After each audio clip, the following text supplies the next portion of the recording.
Meus queridos irmãos e irmãs, celebramos a memória de Santo Antônio de Santana Galvão, o popular Frei Galvão. E queremos de Frei Galvão recordar duas coisas. Em primeiríssimo lugar, sua devoção à Virgem Imaculada. Não foi acaso, mas foi providência divina que o primeiro santo nascido em território brasileiro, primeiro santo canonizado, se entenda. Primeiro santo canonizado a ter nascido em território brasileiro, tenha nascido no então município no qual foi descoberta a imagem da Imaculada Conceição Aparecida. Frei Galvão nasceu em Guaratinguetá. A imagem de Nossa Senhora da Conceição foi encontrada no território de Guaratinguetá. Ali, no Vale do Paraíba, Deus quis colocar então a nossa Mãe Imaculada e o seu mais entusiasmado devoto. Frei Galvão, como sacerdote e como franciscano, era devotíssimo da Imaculada Conceição e a ela consagrado.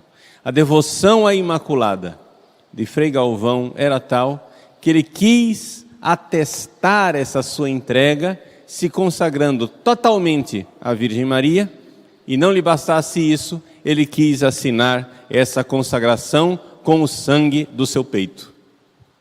Ele escreveu a consagração. Todo mundo sabe que naquela época não havia caneta esferográfica, né?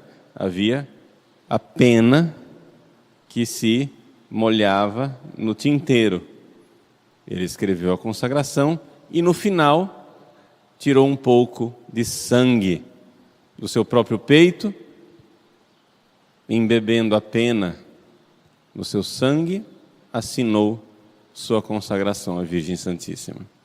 Estou dizendo isso, não é para ninguém imitar, não é necessário, evidentemente, fazer esse gesto, mas para dizer a entrega total deste sacerdote tão mariano, tão devoto da Mãe Imaculada. Esse é o primeiro ponto. A enorme, a grande devoção do Frei Galvão a Nossa Senhora Imaculada. Mas não somente isso. O primeiro santo a ser canonizado, tendo nascido no território brasileiro, foi um sacerdote. E aqui nós queremos nos recordar que quando Jesus quis entregar a sua mãe, a igreja inteira, a toda a humanidade, aos homens de todas as gerações, a nós, Jesus escolheu o único sacerdote ordenado que estava presente no Calvário. Ali, aos pés da cruz, só havia um sacerdote ordenado, São João. E foi a esse sacerdote ordenado que Jesus entregou a sua mãe bendita. Por que isto? É evidente que Jesus estava entregando a humanidade inteira. São João ali estava representando a todos nós, sacerdotes, bispos, cardeais, papas, mas também leigos, religiosos, casados, celibatários, todas as classes de cristãos. Mas por quê? Por quê foi a um sacerdote que Jesus entregou a sua mãe? Porque a nossa mãe bendita quer exatamente que todos os sacerdotes se entreguem a ela e a recebam como mãe especialíssima. Se não for Nossa Senhora para cuidar da salvação e da santificação dos padres, de nada valerão os nossos esforços.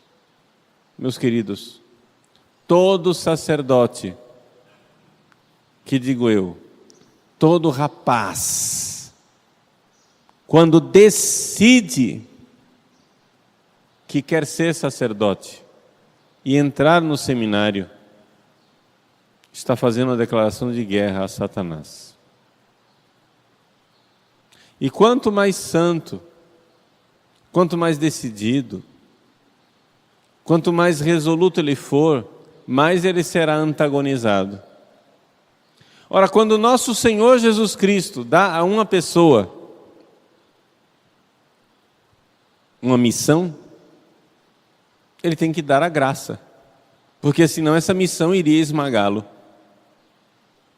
Como é possível? Toda a sobrevivência da Igreja Católica depende dos sacerdotes. Se nós não tivermos sacerdotes no mundo, a Igreja Católica está absoluta e completamente destruída. Toda a estrutura da Igreja está fundada no sacerdócio católico. Destruir o sacerdócio católico é destruir a Igreja. Porque sem sacerdotes não haverá a Eucaristia, da qual vive a Igreja.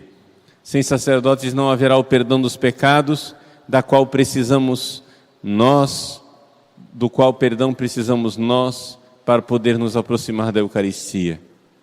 O mundo perderia o sentido sem a Eucaristia. Não haveria razão para a existência do planeta e do universo, porque a Eucaristia é a única realidade que ainda dá sentido a este mundo. Por quê? Porque fomos feitos para a união com Deus. É a razão de ser de tudo. E a Eucaristia nos dá essa união. Meus queridos,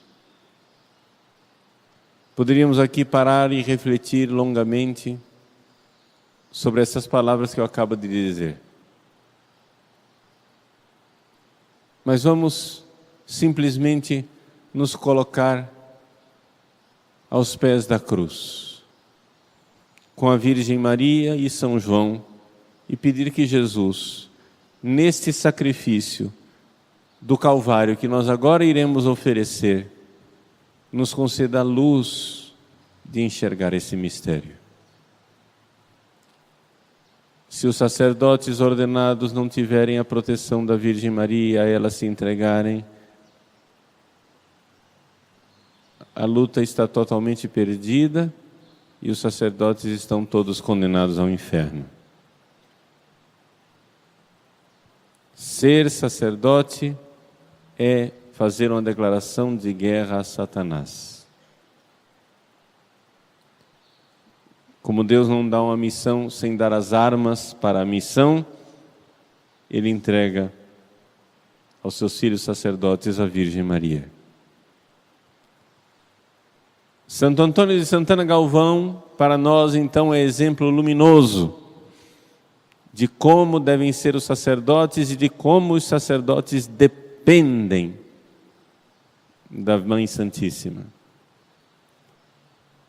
Como todos precisam ser da Imaculada e como todos são atacados por aquele que quer fazer de nós maculados, Satanás. Nos humilhemos na presença de Deus e peçamos a Deus nosso Senhor que tenha compaixão de todos os sacerdotes do Brasil e do mundo, mas sobretudo os sacerdotes que somos brasileiros.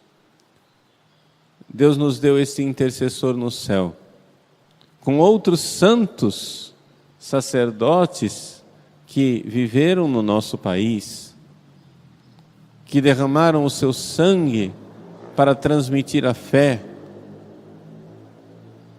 Santo Antônio de Santana Galvão, como um farol, nos indica: não há igreja sem sacerdócio, e o sacerdócio não irá subsistir se não se colocar debaixo da proteção da Imaculada. Meditemos sobre isso, peçamos a Deus que ilumine nossa alma e nos faça enxergar essa verdade e enxergá-la com toda a profundidade da fé. Coloquemo-nos então, entreguemo-nos confiantes. Que a Mãe Bendita, Nossa Senhora da Imaculada Conceição Aparecida, interceda por todos os sacerdotes do nosso Brasil. Amém.